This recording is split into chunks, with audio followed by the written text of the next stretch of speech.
A very warm welcome to the channel. Something funny happened on the way onto the forum. I got a really strange email.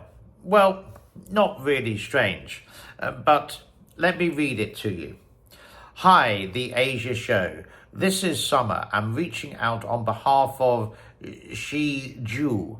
We're introducing Chinese culture to the world through unique design products. Before launching, we hope to collaborate with creators who are interested in Chinese culture and want to share the positive side with their audience. You do a really great job content about life and travel sharing. So we would like to invite you to the collaboration. We are looking for creators for a film to 6 to 8 minutes dedicated video on your YouTube channel to showcase China's culture, city, food, music, landscape, anything you would like to share. Let more people understand the real situation of China and the charm of China. The video will be ad-free. There won't be any mention of brands or products. It will simply show the positive side of China to your audience. If you are interested in this campaign, would you let us know your rate? Looking forward to working with you. Best Summer. Quite an interesting email. So obviously they haven't looked at my content. Maybe they've seen the Chinese Trump. Maybe they saw some videos of the Great Wall of China. Maybe they saw some thumbnails of the neon lights of Shanghai or Hong Kong, something like that. But they haven't looked through the content because sometimes, as you know, I may be critical of Xi Jinping, the politics, the way that some people would put cooking oil into the gutter, then reuse it, etc.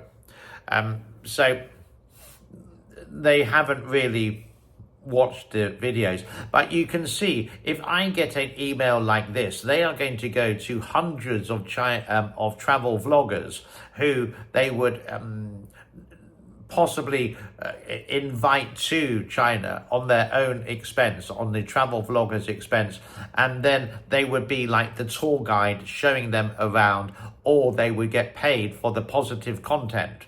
And this is indirect way that these travel vloggers may get actually paid for the positive content of China, where they will show the cyberpunk city of Chongqing, where they would go to Shanghai. They may go to a poverty alleviation government village where everything is pristine and everyone's happy, and even the sheep and the cattle are mooing happily in the green grass of their home, as an example. And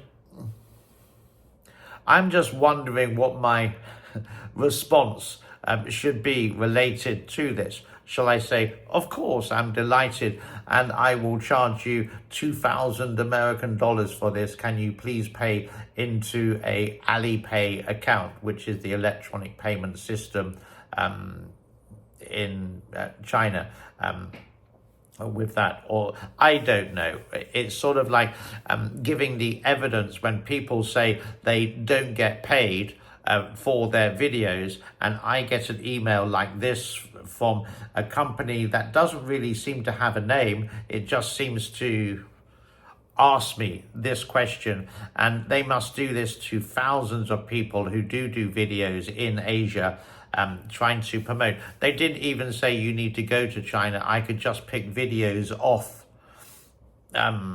some video sharing applications like Pixel or Pexel that I use sometimes for some moments to cover some of the voiceovers that I would need to do. So what do you think? Do you think I should charge them a fortune to do this and just do some videos that, oh, China is wonderful, and show them the disco lights, and say how safe it is to travel? China doesn't have a problem with drugs, even though they make the fentanyl that does the bad thing to these drugs the people who use drugs in America, for again, I'm saying for example, it's sort of like tempting to do it. And I just wonder how much money that people would actually charge for this. Would it be $1,000 or $1,000 for making a video? Is it more? Is it less? How do they get paid? Would it be through PayPal? Would it be through an electronic payment? Would it be a wire transfer? Or is this email just a scam? Possibly, yeah. All these things come up to different points of view. There are one channel I do watch on YouTube is called Two Mad Explorers. Two Mad Explorers. And they tried to ride a bicycle from Bangkok to Shanghai. They got as far as the Vietnamese border with China, and then they carried on their journey using public transport. I don't think they're paid by any kind of travel agent or corporation or a government affiliated travel kind of vlog thing.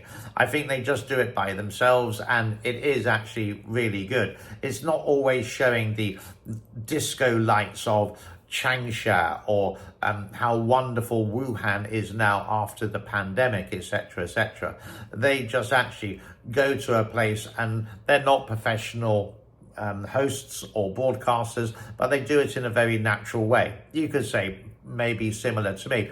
I haven't written down anything for this. I'm just talking ad lib, maybe wasting a bit of time related to it. But I do like Two Mad Explorers. If you want to see like the real China, they are in Tibet at the moment, and they are doing like the tourist kind of thing, but they will show garbage on the streets. They don't just do the pristine China, they show it how it really is. Some Chinese China vloggers, they would go to London, for example, and search for the garbage on the side of the street or the homeless person. People who come to China don't actually go and search for this person and video them, because maybe they are getting paid for a collaboration like the email I showed you a little bit earlier. I think that's about time for me. I will wish you a happy day, just letting you know what's happening in my life. Bye-bye for now.